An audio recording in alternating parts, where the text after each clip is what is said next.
청담동 주식 부자 이희진 씨의 부모를 살해한 피의자 구속 여부가 오늘 결정됩니다. 피의자는 중국으로 달아난 공범들의 우발적 살해였다며 범행을 부인했습니다. 취재기자 연결합니다. 박광열 기자. 네, 안양 동안경찰서입니다. 네, 아직 구속 여부가 결정된 건 아니죠? 네, 김 씨에 대한 구속 전 피의자 신문은 오전 11시쯤 끝났고 지금은 법원의 판단을 기다리고 있습니다. 김 씨는 법원으로 출발 전 자신이 피해자를 죽이지 않았다며 억울하다고 말했는데요. 직접 들어보시죠. 자동차 판매된 5억 원에 대해서 미리 알고 계셨나요? 이진 씨나 피해자들 미리 알고 계셨어요? 범행 후 3주 동안 뭐 하고 계셨습니까? 제가 안 죽였습니다. 피해자들한테 할 말씀 없으세요? 억울합니다. 김 씨는 앞서 경찰 조사에서도 이 같은 주장을 되풀이했습니다. 피해자 저항이 심하자 공범 중 한 명이 이 씨 아버지에게 둔기를 휘두르고 어머니의 목을 졸랐다는 겁니다. 현금 5억 원이 든 돈 가방이 사라진 것에 대해서도 자신이 지급한 것이 아닌 공범들이 멋대로 가방에 손을 댔다고 주장했습니다.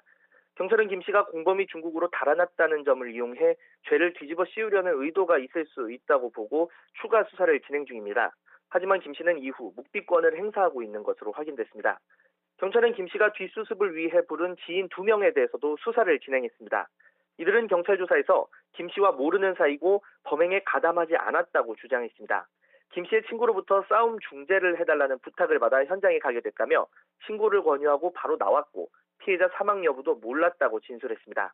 검거 당시 김 씨의 수중에는 1,800만 원만 있었는데 경찰은 나머지 돈의 행방과 함께 중국으로 도주한 공범의 행적을 쫓고 있습니다.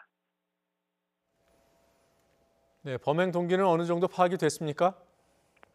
네, 단순 채무 관계나 원한으로 인한 건지 아니면 돈을 노린 계획적 범행인지가 쟁점인데요. 김 씨는 이 씨 아버지와의 채무 관계 때문이라고 주장하고 있습니다. 2천만 원을 빌려줬는데 갚지 않았다는 겁니다. 하지만 경찰은 신빙성이 크지 않다고 보고 있습니다. 2천만 원 때문에 제중국 동포 3명까지 고용해가면서 치밀하게 범행을 저지르는 것을 상식적으로 이해하기 어렵기 때문입니다. 심지어 피해자는 시신 유기를 위해 보증금 1,500만 원, 월세 150만 원에 창고까지 임대했습니다. 앞서 말씀드렸듯 공교롭게 범행 당일 이 씨 부부는 5억 원이 든 가방을 가지고 있었습니다. 이 씨 동생이 고급 외제차를 판 돈 일부를 부모님께 드린 건데요. 김 씨는 5억 원이 범행 당일 피해자 손에 들어온 것을 몰랐다고 주장하지만 이 씨 부부가 주식 부자로 알려진 이희진 씨의 부모인 것은 알았던 것으로 드러났습니다. 이런 가운데 피해자 발인이 오늘 경기도의 한 장례식장에서 열렸습니다. 이희진 씨는 피의자가 혐의를 부인하는데 하고 싶은 말이 없느냐는 질문과 김 씨와 평소 관계가 없었느냐는 질문에 아무런 답변을 하지 않았습니다. 이 씨는 불법 투자매매 회사를 세워 지난 2014년 7월부터 2016년 8월까지 1,700억 원 상당의 주식을 매매하고 시세차익 130억 원을 챙긴 혐의 등으로 수감 중인데 부모 장례식 참석을 위해 잠시 풀려났습니다. 지금까지 경기 안양 동안경찰서에서 YTN 박광열입니다.